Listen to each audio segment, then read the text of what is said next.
A Republican moving into the White House is a welcome change for Congressman Juan Ciscomani. Ciscomani enters his second term representing CD6 with what he and many fellow Republicans are calling a mandate.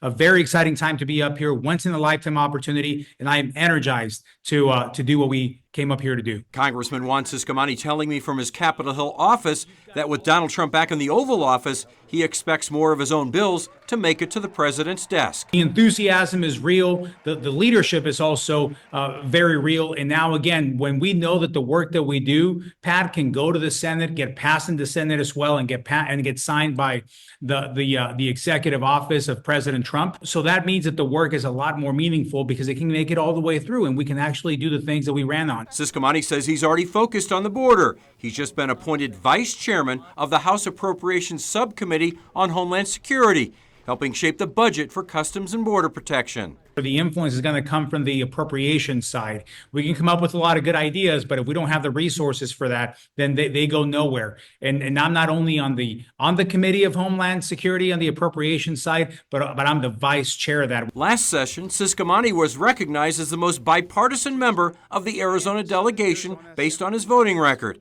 He tells me, despite being part of the Republican majority, he's again ready to work across the aisle. So I will continue to work with anyone that wants to advance border security, that wants to advance good work for our veterans, that wants to advance a good international presence, and that wants to reduce and make government more efficient for the people. These are all things that I think we can find common ground on. Yeah, Ciscomani just sending us this selfie he took this afternoon with the president. He tells me he's not concerned about President Trump putting tariffs on goods coming from places like Mexico. He believes, like during the first term, Trump uses the tariffs as a threat, kind of a bargaining chip, if you were. Other politicians expressing their thoughts on our 47th president's move back into the White House. That's right. Representative Raul Grijalva condemning actions made by the now president, saying, quote, President Trump has begun his 4 years with a grift on the American people by launching a cryptocurrency the night before the inauguration. This is a brazen and unethical money grab that will leave his unsuspecting supporters to pay the tab. Senator Mark Kelly also commenting on today's event, commending the peaceful transfer of power and reaffirming his dedication to our states. He said in part on X, quote, my focus will continue to be on the challenges that matter most to Arizonans. I'll work with the new administration where there is common ground, and I'll stand up to anyone to do what's right for our state, end quote. President Trump wasting no time after being sworn in. Yeah, Trump issuing a number of executive orders. Nicole D'Antonio is in Washington with more on the president's day one actions. Today, newly elected President Donald Trump wasting no time, spending his first day in office moving forward on a list of executive actions. With these actions, we will begin the complete restoration of America and the revolution of common sense. It's all about common sense. Trump declaring a national emergency at the U.S.-Mexico border.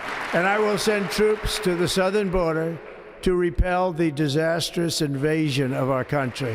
The president saying the process will begin to send anyone in the country illegally back to their country of origin. An internal briefing from the Department of Homeland Security states that monthly migrant encounters at the border fell in 2024 to levels not seen since 2021. Trump also declaring a national energy emergency to increase American energy exports, rolling back limits on offshore drilling and natural gas drilling. We will be a rich nation again, and it is that liquid gold under our feet that will help to do it.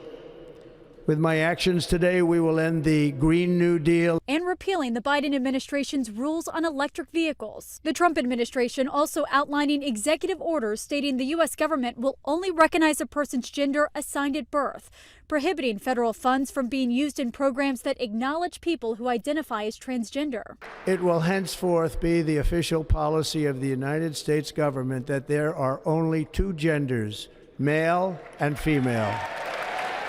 And on Martin Luther King Jr. Day, Trump saying he will eliminate diversity, equity, and inclusion policies in the federal government.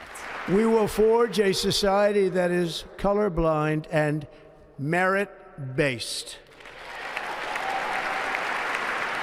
Trump also taking executive action to rename the Gulf of Mexico to the newly named Gulf of America and rename Alaska's Mount Denali to Mount McKinley. Nicole D'Antonio, ABC News, Washington.